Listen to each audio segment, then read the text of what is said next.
This show is all about helping you advance in your life. Part of that means in your career, helping you advance your career goals. So today I have Michael Wenderoth, who's written the book, Get Promoted. And we're going to talk about strategies to help you advance in your life, in your career, in your job. Check it out. Welcome to Advance with Mike Acker, the podcast designed to help entrepreneurs, business leaders, and professionals alike break through barriers by improving their practical leadership skills and increasing confidence in speaking. Your host is a best-selling author, executive coach, and founder of the Advance Public Speaking School and Advantage Publishing Group, two companies dedicated to providing an edge for leaders. Find out more about Mike at mikeacker.com. Now here's your host, Mike Acker.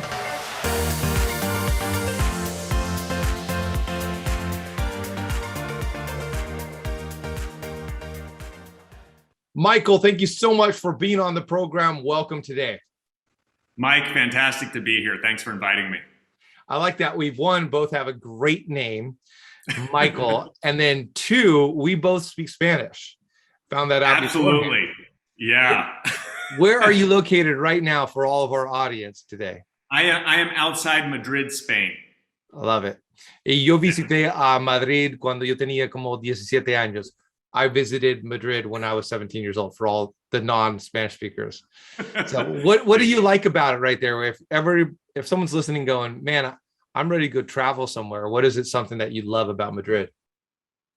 It's just a fantastic city to wander around in. A lot of history, fantastic museums. And then, the idea of Spanish tapas, you hop from place to place and it allows you to explore, have conversation with other people.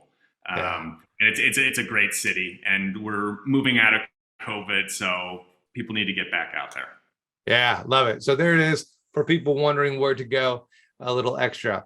But one of the things that we want to do here is help people realize their potential. That's my mission in life, is to help people realize their potential. And I love having you come on the show because you have an upcoming book called Get Promoted. And this program is called Advance with Mike Acker, and now Michael Wenderoth.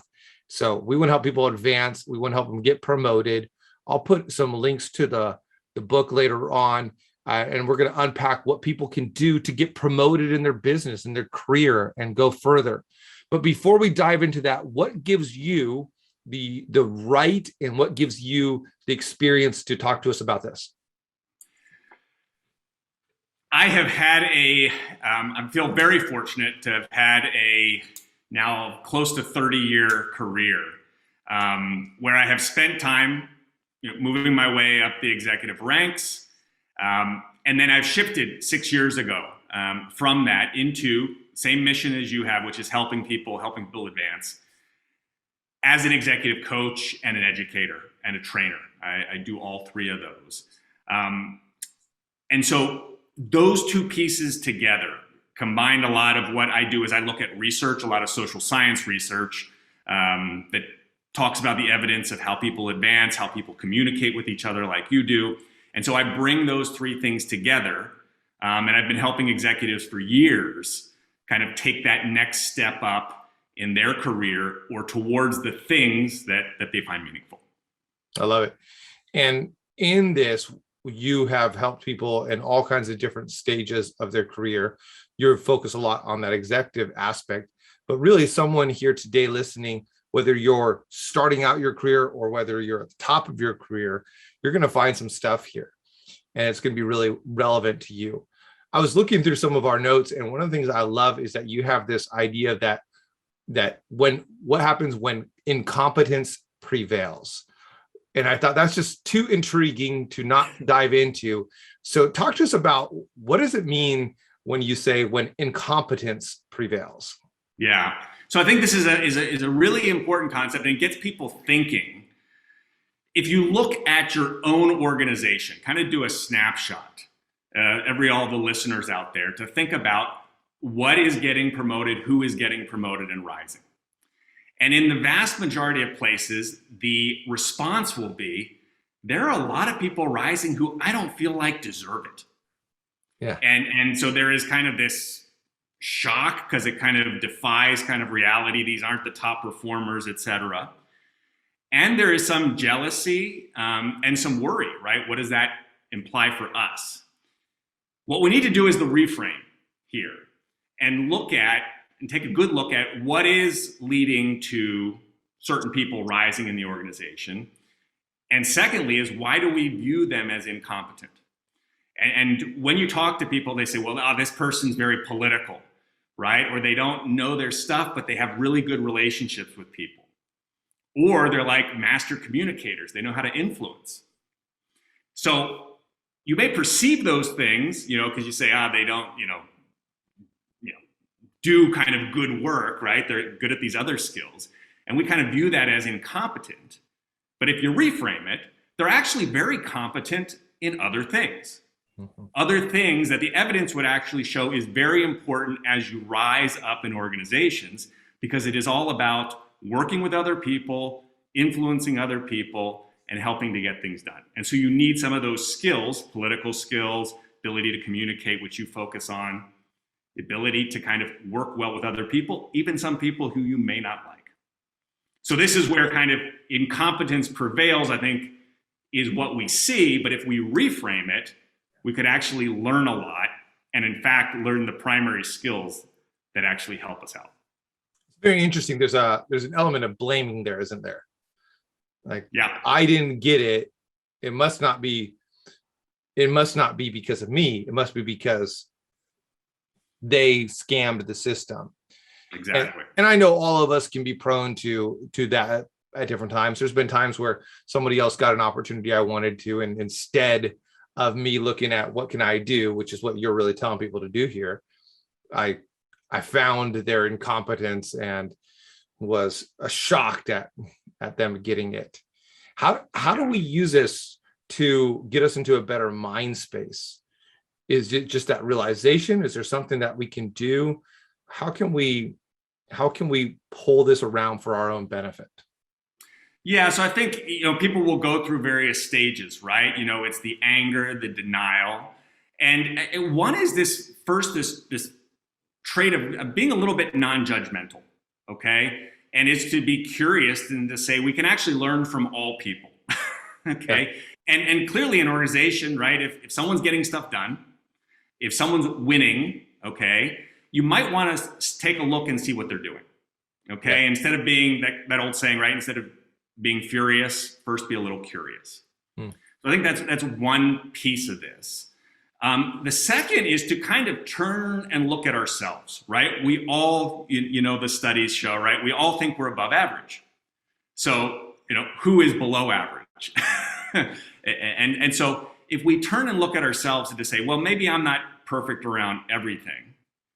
And to actually ask yourself, particularly if you feel like, you've been passed over by someone else, you're stalling out, you're maybe not as effective as you could be, maybe there's something that you could be doing better. Yeah. And also to say, under what logic, if I continue to do all the things that I'm doing, is the situation going to change? And then just to take kind of this, I hate to use it, it's a little bit overused, kind of this growth mindset of, hey, so what are some new skills that we can develop? And then to go experiment with them, test with them, learn from someone else, get feedback, get training, get coaching, right? That may help with those things. So I think these are kind of like two elements that we can be doing of being non-judgmental. And then the second is to kind of look in the mirror a little ourselves and say, hey, what are some other new skills that I could be learning? I think this is so fascinating because one of the things, in fact, I think the very first video I did here for my channel when I officially started the podcast, part of it was I talked about the relationship between what I called upper body and lower body day. So you got leadership and you got communication, and these two go hand in hand. If you have communication, one of the things I talk about, this goes so well with what you're saying here. If you have good communication, it pulls up your competency, your perceived leadership. But if you actually have poor speaking, if you have poor verbal, oral communication, then it will pull down your ability to get things done. Yeah. And it's just shocking to me that people often end up overlooking this one area. But my guess is, and you're talking about several of these areas, there's other competencies beyond just speaking and actually the act of getting things done. What are some of the competencies that you encourage people to be curious about? What are some of the things that get us promoted? Yeah, so I mean, I break this down kind of there's 5 kind of key pieces in the book, but I think one of them is around communication, executive presence and communication, and you've clearly got lots of material there, which I encourage people to look at. This other piece, and I'll pick one of them that is really a key driver, is around also something that people have this a little bit of an aversion to, and they need to kind of reframe. That's networking. Yeah. Okay. So there's this multiple dimensions of networking that we can talk about that clearly help us on different dimensions. We can dive into a couple of those, but one of those is, to be able to get stuff done, you need to know where things happen, right? Who has influence, who has resources, where your allies might be, where there might be adversaries, and why. And so your ability to navigate in a company, particularly with those, let's be honest, not everyone has the same amount of influence in a company or in an organization, is you need to be known by them. You need to be in relationship with them. And so that may be as simple as working on things for them, understanding what their agendas are, but it also may be doing things like strategic of seeking advice or sponsorship or mentorship from some of them. It may be working on initiatives that give you visibility with them. And so, people reduce networking to, I've got to be at, mixers and talking to everyone. That's like one small aspect of networking. But it's really, who do you know and who knows you? And how can that be mutually beneficial to help achieve certain ends, whether that's getting promoted or getting things done. So a big piece here is around networking. And we can talk some more about that if that was helpful. How do you not come off as a total, brown noser, butt kisser in the midst of that? Because I could see that, if you're going after those relationships and that's your goal is network for your own advancement, it could come across the wrong way. Yeah. So I think one aspect here, okay, and this is why a lot of people think networking is beneath us, or networking is dirty, or networking is unfair. Okay. So, if you simply think about networking as an important part of your job, okay, not as this add-on or to, score points, but as a fundamental part of your job. Let's say you're a manager of a team and your team needs resources. To the extent, the people at the top know you, or you can make a convincing case to them, you're going to bring more resources and help your team grow. Okay. So this part of networking is fundamentally, it's certainly when you get to the manager or leader level is an integral part of your job. Now, this may be something as, I don't know, is sitting down and us having a beer or a coffee, Mike, or lunch together. Is that brown nosing? I think that's building a relationship with someone. It's this part, which we talked about earlier, kind of being curious about what other people, what matters to them, building relationships with them. The other point too here is, is how do you be helpful to them? There's a lot of the social science evidence that shows, what helps other people want to help us is we're helping them with their agendas, or we show some kind of respect towards them. Yeah. And I think you can execute that in different ways, right? If you are totally over the top fake, which again can work, but you have to not good make for the some long effort, term, right? If you're sitting at your desk, chained to your desk all the time, not with other people, it's likely not going to get you very far in most organizations. Yeah, that's good. I like what you're talking about in terms of networking being, I've always thought about, I'll go back. When I was in my 20s, I realized the value of networking with higher people. And there was a moment there where I was toying with this whole question of, what am I doing here? Am I going for my own purposes? Is there something value that I can bring? And over the course of time of putting myself out there, I got to a spot where the majority of time there isn't a kissing up type aspect to it, but it's really a genuine get to know their story and understand them. And that really is a huge part of just being a human. Yeah. And I would point out here, and I think this is a great example of the podcast that you have put together. Okay.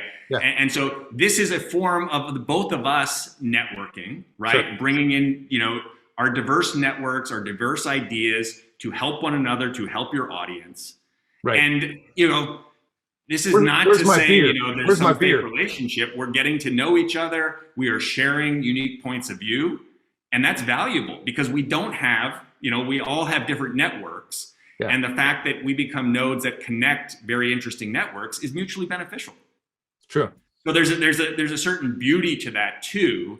So it's, again, how you look at networking, because there is this piece of, it's mixers. I got to go be fake and go talk to everyone. And that's not it at all. And even not trying to be the extrovert if you're not the extrovert, but finding that one person that you can connect with. I was disappointed when you said we're networking. All I have is water. I don't have coffee. I don't drink any beer, but anymore. But I got my water here at least, so I'll have water with you. When you talk about this, it reminds me of something else that you talk about, being the inner politician. You can't get very far as a politician if you aren't doing that networking thing. Talk to us a little bit about what it means to develop that in our pathway to be promoted. Yeah. So this is, again, as soon as you say the word politics, right, or politician, again, all of these, and I encourage people, just write down a few adjectives or who comes to mind when I say politics or politicking or politician. And generally, all of these negative emotions and adjectives come up. And so one is, again, there's this reframe. And if for 1 second, I do bring in kind of a lot of academic speak sometimes, but to keep it very simple, right? Any organization is this set of interdependent people. Okay, there's finite resources. And so decisions get made. Who gets what budget? Who gets what backing? What programs are approved, for example?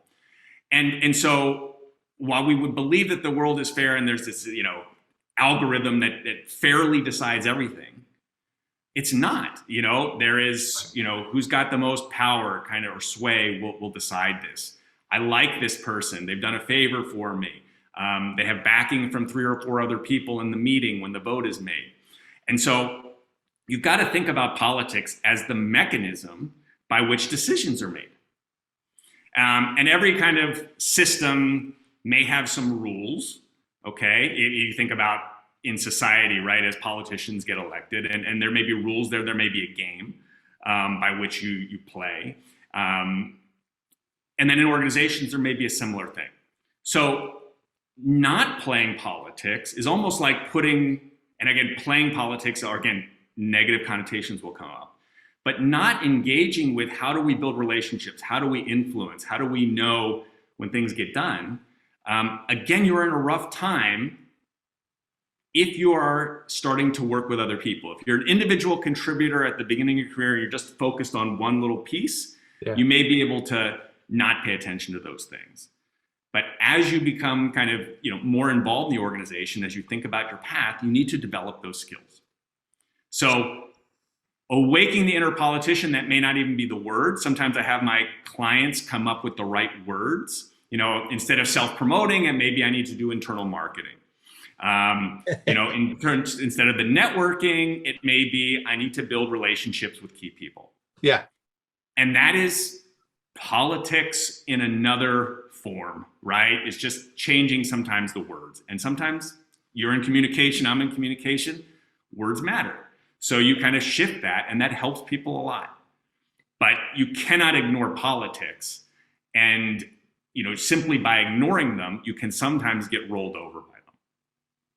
Yeah, sometimes we ignore things because of whatever thing we have in our mind, that framework. And I love that you keep on talking about reframing and even grabbing the right words to talk about that. When I lived in Mexico, there was a word that really actually pulls together the idea of being a politician and network. And I'm wondering if it's the same in Spain. Palanca, are you familiar with that? So that's a little, there's the different aspects in the Latin world in terms of the words that we use. Right. Is that which things so, get done. in Mexico, it really meant that this idea of relationship, almost kind of a political relationship, that you could only get further in your career if you had palanca, which meant a lever. And that lever was, or that leverage was people and politics, playing that relational game. But in Mexico, it was definitely not a game.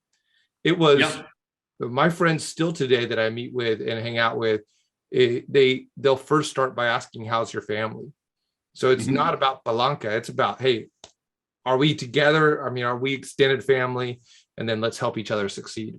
Yeah. And I think this is really important. And one of the things, because I've worked all around the world, a large bulk of the career was in Asia, in China, actually, before I came over here to Europe. And then I was in Silicon Valley for many years.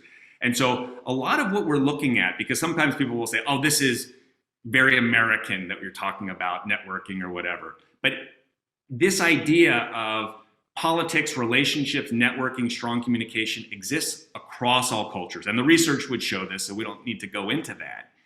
But the same thing that you're saying there existed. The bulk of my career was in China. We have the word guanxi, right? Which is your social capital, your relationships with other people. And that is kind of pervasive. Same idea, right? It embodies networking, social capital, relationships all together in one word. And very good research shows that that propels people in China just like it propels people in the States.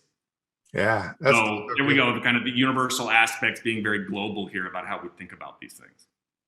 One of the things I think is so key in the corporate culture in America is not just trying to network up and network across, but even networking so-called down. And some of the people that you're able to influence and raise up and bring up. I mean, there's been people who I've helped up that later on have been in an incredible position that have helped me out in an area. And it's that all around that 360 networking. Yeah, and I'll add to that too, because one of the things that when we think about this networking we've been talking about inside the company or up, and as you're absolutely right, there's lots of things to learn in the organization, because actually as you get higher up, you're actually less aware of what's happening, quote, on the ground, right, in the trenches. Right.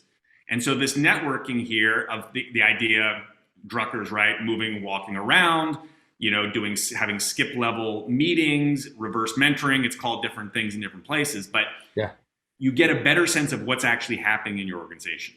So I'd say there's that one piece. And then a second piece is huge value into your network external to your company from this very simple concept, which I talk about in the book, which are called weak ties. And that's the simple idea that if you're always talking to the same people, you're never getting new information, because more or less they have the same information as you.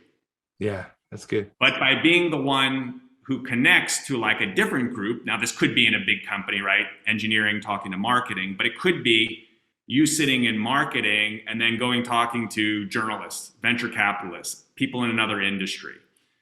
And by doing that type of networking, you are more likely to bring new information into your group.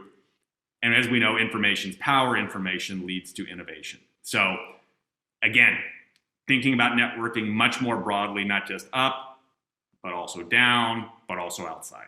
Yeah, that's good. One of the things that you talk about, and this is what I love, frameworks. So I have a framework for how to have executive presence, how to have confidence communication. You have a 3-part power framework: the rock, the map, and the snowball. And I'm sure you unpack this a whole bunch in the book and such. Can you give us a snapshot of that? Because when I think of framework, I'm like, come on, bring it on. I want to know what the framework is. So yeah, we love frameworks, and I'll keep it real simple here. So rock, map, snowball. Rock is all about getting real, okay? Which is to say, what does the evidence say, right? who's rising and why might they be rising? What is the kind of research, not what people say, because people will say things that aren't necessarily. Yeah. So the rock is about getting real. The map is about getting strategic, which is to say, you got to see the forest. You got to kind of see the different pathways, the kind of traps that might be out there, who can help you, who can't, right? Before you go plunge into something. So the map is being strategic. And then the snowball is about getting doing, which is, you could talk forever, right, Mike, about how to be a great speaker, but until someone gets up and does it, gets the reps, gets feedback, they're never going to really progress. Right. It's not an academic endeavor, right? It is action. And that's what a snowball, until you start to push it, it doesn't grow. And there's efficient ways to do it, but I mean, we go in more depth in that, but it's the rock, the map, and the snowball. These three pieces, I'll add just this little sidebar of how I came up with it, aside from the fact that it very much reflects this process that my coachees go through. It's also, right, we think of this, rock, paper, scissors, the game. Yeah. And people think that it's this kind of random game. Well, actually, you look at machines, if they were to play against you, they will figure out patterns, right? Because we tend to have these defaults. Right. And so I think there's this other larger reason why I chose that kind of idea that sounds like rock, paper, scissors, is because if you actually do go study the evidence and you do go practice things, you can improve your performance and you can actually win more at the game, so to speak, okay? And so rock, paper, scissors is not totally random. Go play a computer, and after probably about 10 rounds, they're gonna start beating you because they're gonna see your hidden patterns. Ah, interesting. Got it. My son beats me all the time. He's 6 years old. I don't know what it is. I think he already knows. I'm not sure he's the computer figuring out. He just probably knows his dad well. Yeah, he's like, I know what dad's gonna do next. I don't even know what I do there. So I like that. I like the rock and get real in that. There is a lot of positive well-wishing of ourselves. Is that partly what the rock is about? Because sometimes we just, especially if our career takes off and things are going well, sometimes we happen and we peak early and then we stop peaking, we stop moving. Is getting real in the rock partially about analyzing that kind of situation? It's partly about analyzing us. I mean, I think about all of these stages, we're continually growing. Yeah. Okay. And so the rock is to say, hey, what do you need, or what is shown to be needed at different levels, right? When you're starting out in your career, you want to work hard, you want to be persistent, okay? And as you move up, you're not going to be doing the work as much anymore. You're going to be managing it. You're going to be managing other people who are managing it. You're going to be inspiring people, right? This is where communication comes in. And so, this part about the rock is to say, what are the skills you need at different levels? And again, there's a lot of good research out there that would show us the things that we need. And I'll add this one point, because the book does contradict a lot of the leadership advice out there, is that oftentimes we use kind of the word like we want to be authentic to ourselves. I think it's an overused word, because what that causes sometimes is people to say, I'm an engineer and I only present data, and this is what's made me successful at this level. But that engineer is going to get promoted to a high leadership position. They're probably going to need to be a good communicator. Yeah. And good communication is not always kind of running through slides and lots of data. It's about telling a story. It's about connecting. So here's where the rock comes in, of how do you motivate people in different ways at different stages of your career or in organizations. One of the things that you just jogged my memory, just we talking about that, is that people do want to be authentic, and we do want them to be authentic, but we want to reframe that word. Yeah. And we're used by Mike Acker. It's in, I think, 2 or 3 of my books now. But I love this example from the movie Hitch with Will Smith. And he would take these guys who are great on the inside and help them get noticed by these beautiful women that are outclassing them. And this one guy he takes in, and they're shopping for shoes. And the guy puts on the shoes and he says, I don't know if they're really me. In other words, I don't know if this is authentic to me. And Will says this to him. He says, you bought these shoes. You look good in these shoes. Use a flexible concept. And it's this moment where I've used it, overused it. And on other podcasts too. But I love this moment because he doesn't try to change the inside of the person. He's not causing them to be fake. He's just causing them to stand out. He's just causing them to get noticed so they can, well, in this sense, get promoted in the dating world.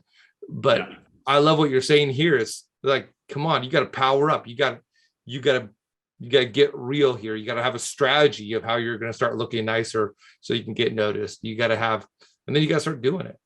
Yeah, that idea you said at the flexible moment, I love that. Yeah, that's a great line. I should get paid royalties on how many people I've sent to go watch it. It'd be very little, but but still, it'd be fun. Okay, power. You talk in your book about power and really gaining that. And for some people, they're like right with you. Yeah, I want to be powerful. I want to make a difference. You know, I want to be a Russian oligarch too. I want to have that kind of power that stands out to people. And to others, yeah, they want to get promoted, but the idea of power, when they think about power, they think of Putin misusing his power in the world. And they don't have a desire for that. In fact, they would almost run away from it. So is it a dirty word? Is it not a dirty word? What do you mean by power? Yeah, so I love this example you brought up and some of the figures that people think about when we talk about power. Exact same thing when we were talking about politics. As soon as that word comes up, it's got these negative connotations. Think about it very simply like fire, okay? So if we think about fire, it is simply a force, okay? Now, what could you do with fire, right, Mike? You could take fire and you could like burn the whole village down.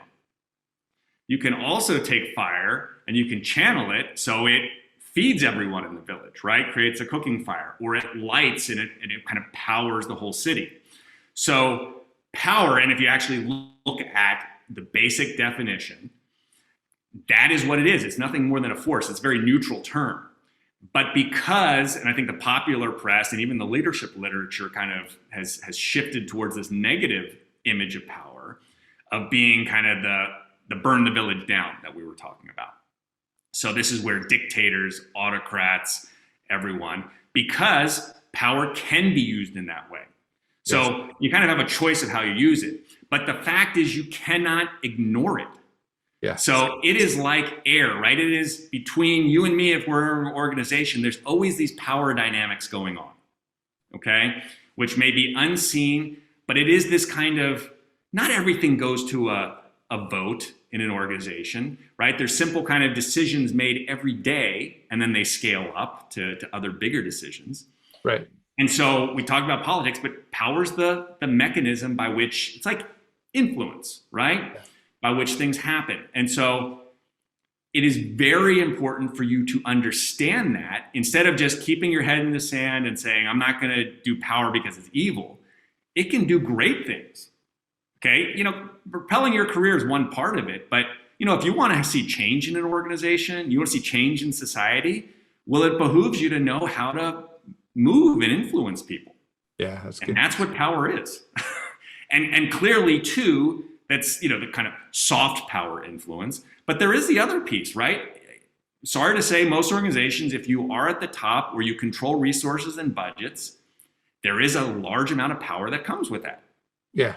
You can change certain policies, like how people are hired, right? And people have this sometimes a negative aversion to that, but you know, you got to make decisions, and it's useful to have power in those senses.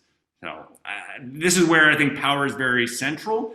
It gets overlooked. It's kind of called the organization's last dirty secret, but it's there. It is there all the time. You know, for those who have worked in organizations, you see it at work, and you know, some people again get ousted because of it. So it behooves you to recognize it, and then you know, an additional skill is to understand how to wield it or how to build it. You remind me of my college dating experience. Okay, tell me about that one, Mike. So I was 21 years old or 20 years old, and I looked around college. I said, none of these college people are taking college serious and they're just going out on dates. This is stupid. I'm not going on any more dates. And so I took like this, I don't know, year and a half hiatus from dating in college. And then I got out of college. And this is before apps and all that kind of stuff, right? And all of a sudden I was like, where do I meet people?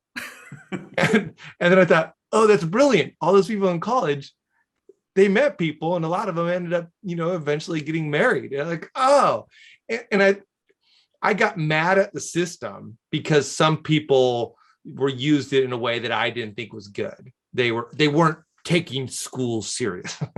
So. Right. And I think this is this beautiful idea of like, have a toolbox, right? A toolbox is going to take you many places. And, the whole saying, right? If all you've got is a hammer, like everything you're going to see is a nail, and it's going to be like your go-to and over relying on that. Whereas you might need the screwdriver, right? You might need other pieces or things that are going to help you. And, all these things are, right? You want to expand the toolbox, expand the tools that you've got, because situations change. Most of us have jobs that don't exist or will have jobs that don't exist today. You're always going to be interacting with other people. We're not quite in the age of machines. And so you need to develop these wide range of skills, and every different situation, you'll have the right things to pull out at that moment. I think that's fantastic. And power is actually just one of those tools. And just because some people are using it frivolously and ruining people's lives doesn't mean you have to. In fact, you could use your power to do the exact opposite. And in fact, I would argue that we need more of the people who are doing the exact opposite. Yeah. And because they're shying away from power, they're actually, to use like a sports analogy, they're not even in the game. They're on the sidelines. Yeah. And where are you going to affect change if you're sitting on the sidelines? Unless you're the coach or the GM, right, who controls everything, you're probably not doing a lot. You need to be in the game. Yeah, that's great. Otherwise, those that are becoming leaders, and there's a lot of bad examples out there, whether that's in society or in organizations, they're going to use that power to burn the place down. I think it's great. What's the name of your book? By the time we release this, I think it'll have just aired. Tell us where people can find it, what the name of it is, and where people can find you. Yeah. So the book is Get Promoted: What You're Really Missing at Work That's Holding You Back. And that is available on Amazon April 6th. Like you said, folks are probably seeing this afterwards. So there you can get the free chapters off my website, which is changwenderoth.com. You can put that in the show notes. And my website and Amazon is where the book is available. I think it's great. And we'll definitely put that on YouTube and in the show notes on the podcast so that people can check this out. I think it's absolutely great. And it really goes with what this program is all about: advance yourself, and really with our life missions, helping people realize their potential. So Michael, thank you so much. This has been fantastic. I know we ended up going a couple different routes and lots of imagery here. So it's been entertaining to hear you, but also mentally stimulating. Yeah, it was totally awesome. And I'm glad we dipped into Mexico, Spain, and China also. So bringing it all together. And I had a great time. So thanks for inviting me, Mike. Absolutely. And to all of our listeners and viewers, thank you. That you are the reason why we do this, to help you realize your potential, to promote you in your careers, in your endeavors. So make sure you like, you subscribe, you share it with somebody, comment, go find Michael, and take that next step in your own life, in your own advancement. Until next time.